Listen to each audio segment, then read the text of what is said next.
Le chanteur a été inhumé en toute intimité ce samedi en début d'après-midi à Montfort-l'Amaury, après des obsèques dans une église arménienne de la capitale. Emmenez-moi au bout de la terre, emmenez-moi au pays des merveilles, il me semble que la misère serait moins pénible au soleil. Lorsque le cercueil de Charles Aznavour est entré dans le cimetière de Montfort-l'Amaury, Yvelines, ce samedi peu avant 13 h, le soleil brillait et les fans ont fait des merveilles, en lui offrant une dernière chanson, une dernière ovation. Les entendant, le cercle des proches s'est retourné vers les dizaines d'anonymes massés derrière les barrières et tout le monde s'est applaudi. Tout se réunit dans l'émotion à l'heure du dernier voyage de ce grand voyageur, décédé lundi à l'âge de 94 ans dans sa maison de Mouriès, Bouches-du-Rhône. Au lendemain de l'hommage national aux Invalides, auquel le public était convié vendredi, cette journée d'adieu était réservée au cercle des proches et à la famille. L'inhumation au cimetière de Montfort-l'Amaury, ainsi que la cérémonie religieuse plus tôt à Paris, se sont donc déroulées dans la plus stricte intimité, protégées des regards par un important dispositif policier.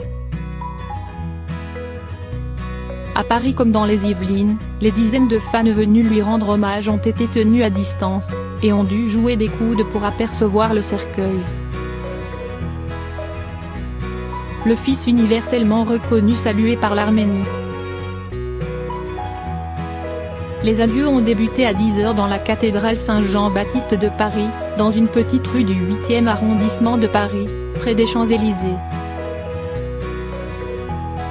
Charles Aznavour était très attaché à cette petite église arménienne. Il s'y était marié et y avait baptisé ses enfants. Il y est entré ce samedi pour la dernière fois accompagné de sa veuve, de sa sœur, ses fils et sa fille, du président et du premier ministre arménien, mais aussi d'une poignée d'amis, Michel Drucker, Grand Corps Malade, Serge Lama, André Manoukian, Youri Djorkaeff, le producteur Alain Terzian, et Emmanuel Béard, avec laquelle il devait enregistrer une chanson de son père Guy dans les prochaines semaines. La messe fut courte, pas plus de 40 minutes. Entre deux déchirants chants arméniens, Karekin II, le plus haut dignitaire religieux arménien, a lu l'unique discours en arménien, traduit en français sur une feuille distribuée aux invités. Il a raconté le héros de l'Arménie, le fils universellement reconnu, le grand philanthrope, le grand patriote.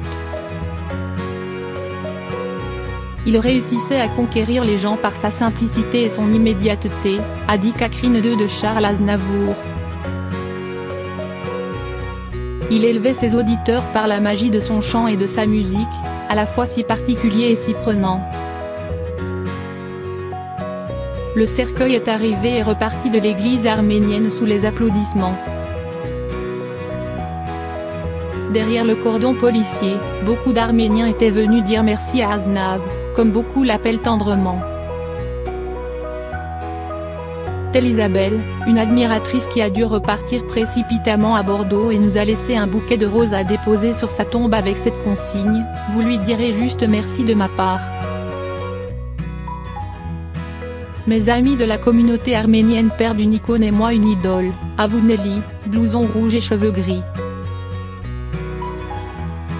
J'étais aux Invalides hier, et je voulais lui rendre hommage encore ce matin.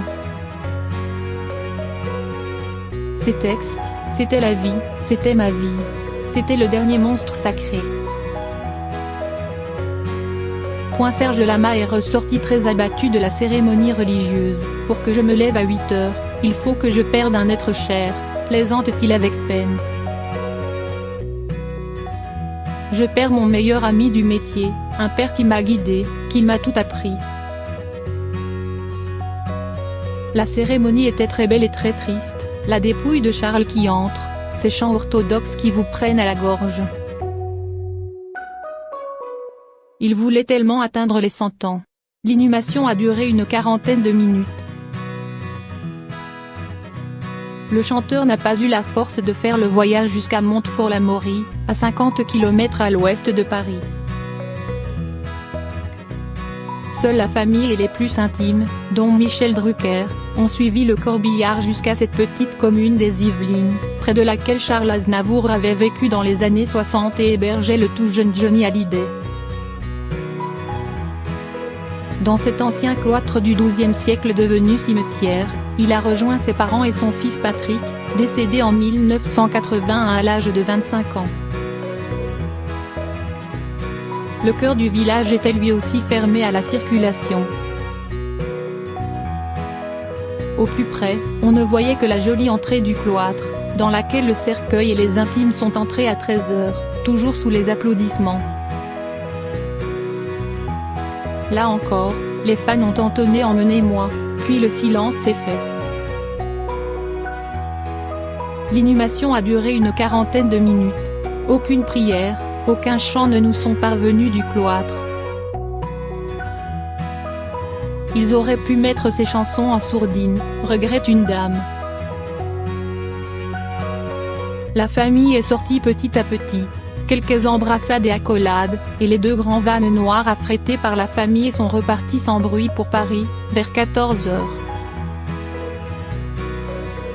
Le cimetière est resté clos après leur départ. Selon un gendarme, il ne devrait pas rouvrir avant 16 h 30. Dans la rue, une jeune femme a passé « Je n'ai rien oublié » sur son smartphone.